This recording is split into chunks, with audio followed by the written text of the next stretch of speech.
And another one. DJ Martinez. Another one. Welcome to another energy update of October. It's still October. My oh my, is it going? How's life treating you? It's definitely been a tornado of different things happening. A lot of pressure. Nothing too, well, pretty existential, yeah. For me, at least. Seeking therapy as well. Just not to talk about these things, obviously, because a psychologist wouldn't accept these terms that I'm presenting, because in the name of being a sovereign being, there's no psychologist that's going to like, oh, you're a sovereign being. Let me try to understand that outside of society's terms. There's not one psychologist that I know of that is for free available in this healthcare system of Norway that's going to pop up and give me a free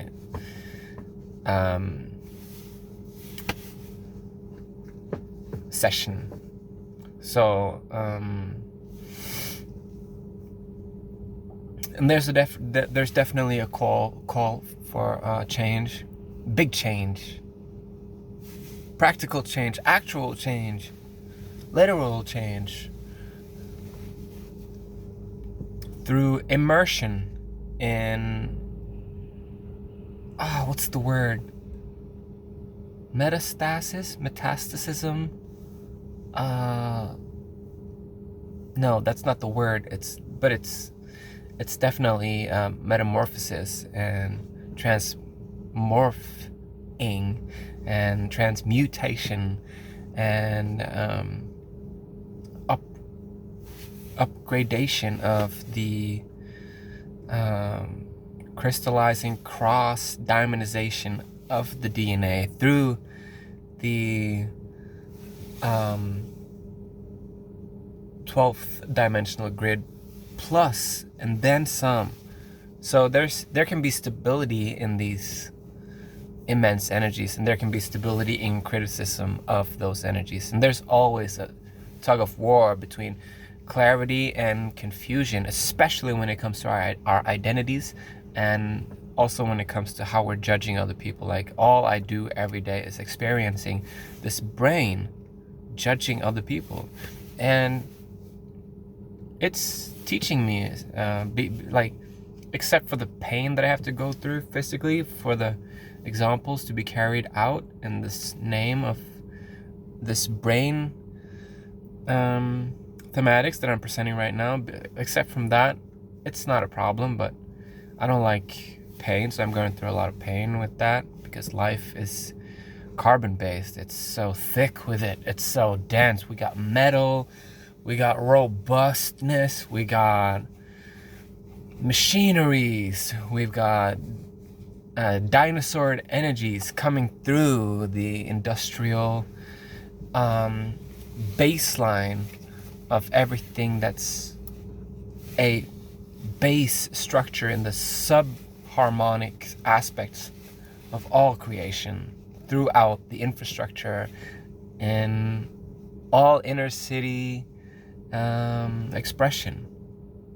And yeah, but the point that I'm trying to make here is that the result of all this experiencing that I'm having, because life is kind of like a furnace of fusion molecular magic where light can come through.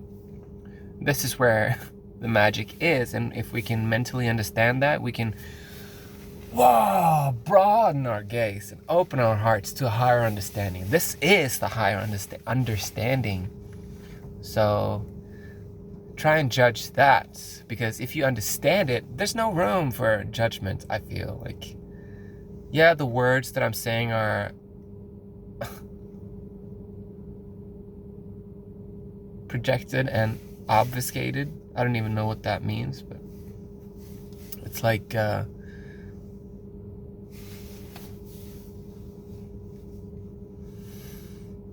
no, so let's not, or let me have the opportune moment here to not judge and experience judgment. But that's the thematics that I'm trying to present here. There is so much judgment of the mind, so why not just tell the brain to go into the mind, or reverse engineer it somehow, just to look at it differently, so that there is this like trick of our willpower to there's this tool that we can give to ourselves, so that we can kind of like suck the genius out of our own thumb as we accept the infantile stage that we're in our awakening, because we are in an awakening, and thinking that we're all masters and all done with it all, it's not beneficial to part of our process, part of my process, because I need to figure out where I'm in lack, where I have room for improvement, not to continuously blame myself for everything and perfect everything, but just to allow myself to have a brain that's actually operating. So it's a lot of discernment going on, and there's a lot of like trying to figure it out. And I feel like when Mercury is in retrograde, that's a different story, because everything is just topsy-turvy, upside down, and it is reverse engineering. It is a call for us to circulate energy. Don't walk to work, crawl to work. Don't sit there, stand. Don't climb the tree. Just put it in the fireplace and look at it. Or don't burn the tree in the fireplace, climb the tree, or whatever. Don't walk counterclockwise, don't walk clockwise. Don't go to work, call in sick. Like doing things that at least that's what I want to do, but I'm not going to do that. But it's about circulating energy, and it's so important, because when we're stubborn, we have something called the stubborn spirit. And when the stubborn spirit has a hold of us, it is because we're becoming rigid, and that is part of aging, I guess. It's like this aging process of like, so we're craving youth, becoming rigid. And that's a tug of war as well. It's like, oh my God, where's the willingness? Like, without innocence, without putting nobility into our innocence, we don't stand a chance against the judgment of the world. So, putting eternity into our innocence, and putting the power back into the innocence, putting the trust into the sovereign, higher dimensional jurisprudence. That is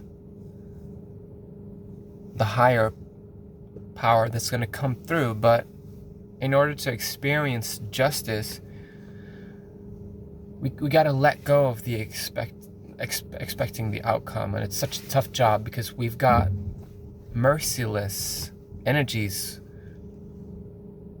like little wolves circling our sun. And it's about healing and transformation and self-love and identity and time and scope and size and death and gore and horror and unseeing things, like unimaginable expressions of darkness and light, unimaginable functions expressing themselves as operating prepositions in a bigger, grander design in the name of co-creation. And we're not privy to any of it. We can't see it with our eyes. We can't feel it with our hands or understand it. And we've been given like this, we've chosen or been given, or both, this monkey suit that it's all about power and sex and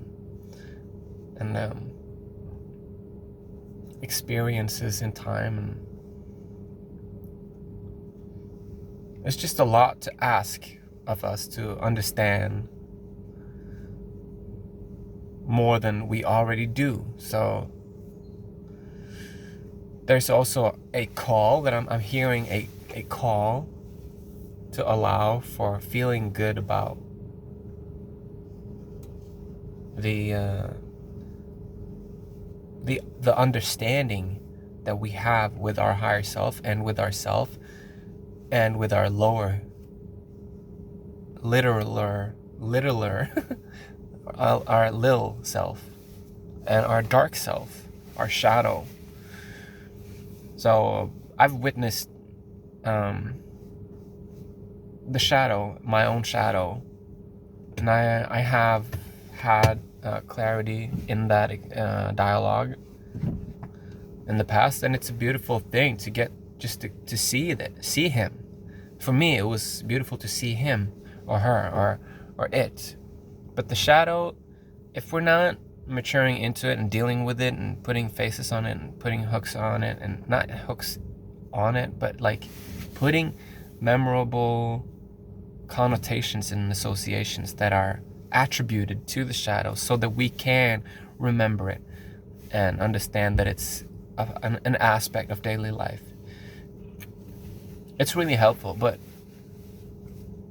eventually you gotta undress the shadow and have it become naked and vulnerable as well, so that we can not be man-handled or woman-handled by our own shadow, because our shadows are so powerful. They're like expressions of self that want to reign in total. It's part of the darker ego aspect. It can be dangerous if it's not in collaboration, because it'll turn into malefic or malignant or cancerous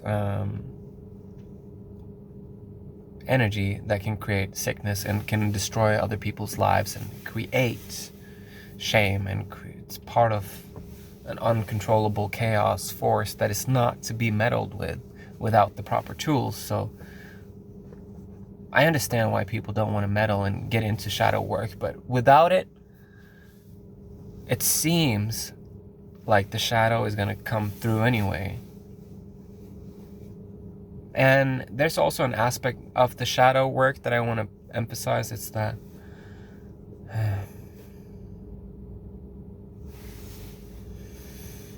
when we are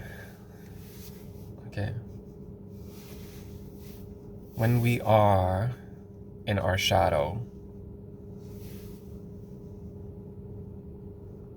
and when it's unconsciously operating, and when it has access to our conscious lives,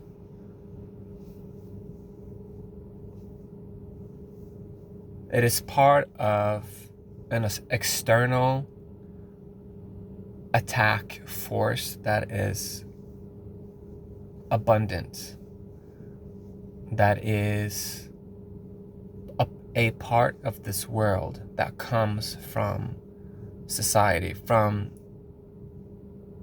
inner city, from forever, from wherever. I could get into specifics, but it's just, maybe I need to do some more research as well. It's just that The shadow is real. And it's rampant, uncontrollable.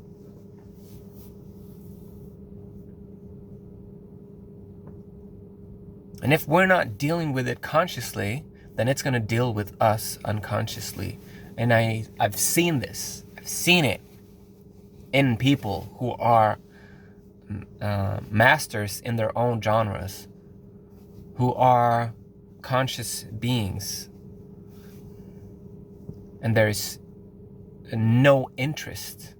There's no understanding in, and there's no respect for the shadow, because the shadow it's not necessarily unconscious, but it becomes conscious when it's being called to the surface. So, and that's when it becomes uncontrollable and destructive and powerful, and it takes over a person's life, and it creates chaos here in this realm. And then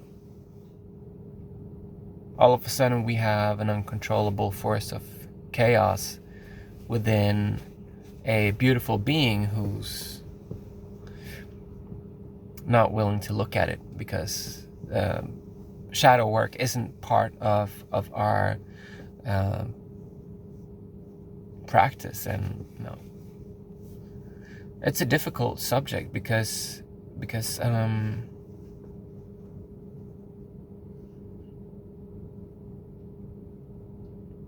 it's a difficult subject because no one talks about it, and it's totally. I feel like I can't talk about it, but I will talk about it. Whew, because I'm immersed in this right now, and I feel like I should honor my experience, and I should honor my level of mastery, and I should, take responsibility for the fact that I am an authority on this subject. Not because I have a diploma, but because I've spent so much time and I have so much experience with it. So I'm rooted in an understanding that can be transmitted for the benefit of this geolocation that I'm currently situated at. And this is not to toot my horn or someone else's, but it's to spread the tools and the light codes and my impression onto something that is dormant and powerful. And we are in Scorpio season, and we are in the subconscious. We are seeking solutions, and we are seeking, and there's nothing wrong with that. More power to you if you have drive, if you are focused on yourself and nourishing your tiny self, because that is the gateway to the shadow. Like, it takes a lot of bravery and a lot of triggers in order for the shadow to come online and show itself to you. And the only reason why we're doing this is because when the shadow comes online, if you're still here, if you got the focus, if you got the dedication to still be here, then woo! You are in for a treat, or you've already been through the treat. But when we get the shadow online and up and running, we can say, hi, I know you're there. Please, let's collaborate. Let us collaborate. I love you. I respect you. I'm sorry that you had to go through all that shit. I'm sorry that you had to pull me through all that shit. I'm sorry that you were demonized. I'm sorry that I misunderstood you. I'm sorry that all of this was for nothing. I'm sorry that you've been dormant. I'm sorry that you had to do that to me because I wasn't able to do that. But I want to collaborate and I want to be there with you. I want a friendship. I want to admit that you're right and I'm wrong. And when you're wrong, well, let's talk about it and let's figure it out. And it's not about splitting yourself in half. It's about creating friendship within.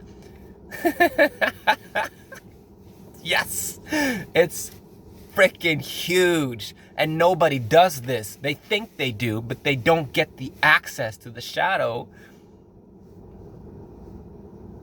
because it doesn't feel respected enough. So, respect the shadow now. And when others in your life do not respect you, your shadow is going to manhandle and womanhandle them. So maybe just calm that aspect when people are triggering you so that the shadow won't hurt them. Because the shadow is unapologetic. It's unforgivable in its action. It doesn't care. Like, we're souls. Like, we are souls. We can do anything. We can split ourselves off into a million different timelines and then re-merge ourselves into one I am consciousness and have deja vus and recognize that we're gathering ourselves back into a nexus point of friendship within soul fragments, and or we can split ourselves off, or we can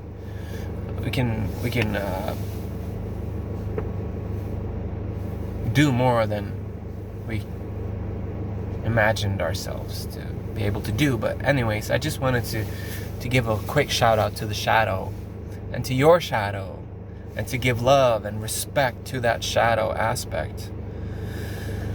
And also, in the name of Neptune,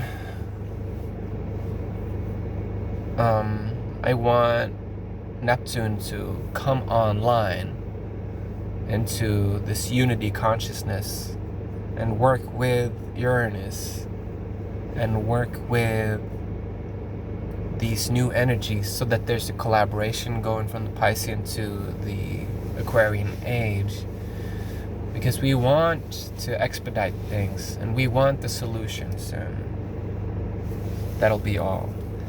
I love you. Thank you for being here. Bye.